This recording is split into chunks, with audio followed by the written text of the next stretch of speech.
এটাই বলবো তোমার সাথে তো আমার মানে অ্যাজ এ প্রফেশন আমরা জানতাম যে একে অপরের প্রফেশনটা কি সেই হিসাবে।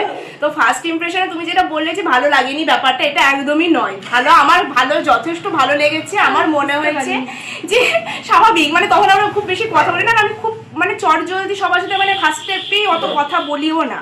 তো এবার এটা হয় যে আস্তে আস্তে আস্তে বন্ড আমার ক্রিয়েট হয় এবং সেটা যথেষ্ট স্ট্রং হয়।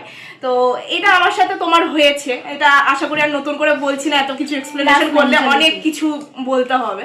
তো আমার তো তুমি আমার অ্যাকচুয়ালি দিদি হও, ঠিক আছে, একদম, কিন্তু আমার দিদি কম বন্ধু বেশি মনে হয়, কারণ আমরা প্রত্যেকটা জিনিসে এত রিলেট করি, নিজেদের লাইফস্টাইল হোক বা যাই মেন্টালিটি বা ভাইবসটা এত ভালো ম্যাচ করে যে মানে আমাদেরকে আলাদা করে কিছু এক্সপ্লেন করতে হয় না, মানে এতটাই আমরা দুজনের ব্যাপারটা মানে বুঝতে পারি, যে মানে বললে বুঝতে পারি। আর মানে একটা কথা বলে একটা শান্তির যে ব্যাপারটা হয়, যে হয়তো সবসময় কথা হচ্ছে না, কিন্তু যখন হয় যে 1-2 ঘন্টা কথা হচ্ছে, একটা রিলিফ, মানে ওয়াও, মানে একটা শান্তি, যে একটা সব রকমের কথা বলার যে কমফোর্ট জোনটা, এটা সবার সাথে কিন্তু হয় না।